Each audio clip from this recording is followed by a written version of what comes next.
We have been at it now for 21 hours, and we've had a number of substantive discussions with the Iranians. That's the good news.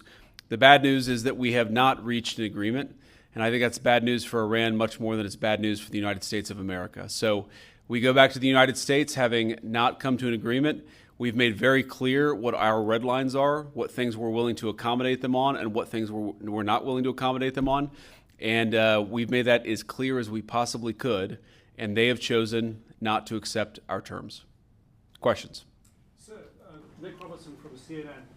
Precisely what have they rejected here? Can you help us understand it a little bit? Well, I won't go into all the details because I don't want to negotiate in public after we negotiated for 21 hours in private. But the simple fact is that we need to see an affirmative commitment that they will not seek a nuclear weapon, and they will not seek the tools that would enable them to quickly achieve a nuclear weapon. That is the core goal of the President of the United States, and that's what we've tried to achieve through these negotiations.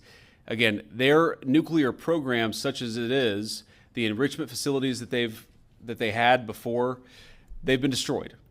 But the simple question is, do we see a fundamental commitment of will for the Iranians not to develop a nuclear weapon, not just now, not just 2 years from now, but for the long term? We haven't seen that yet. We hope that we will.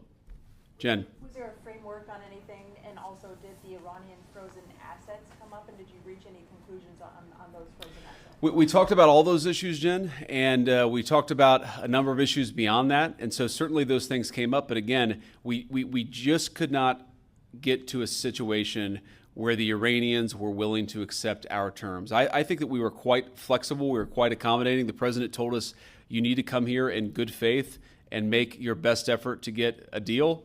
We did that. And unfortunately, we weren't able to make any headway. Preston.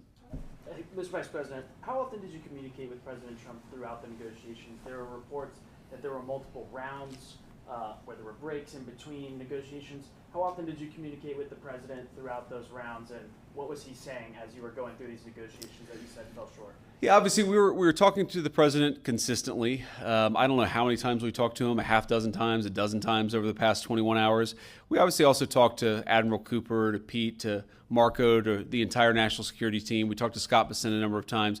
So look, we were constantly in communication with the team because we were negotiating in good faith. And we leave here with a very simple proposal, a method of understanding that is our final and best offer. We'll see if the Iranians accept it. Thank you.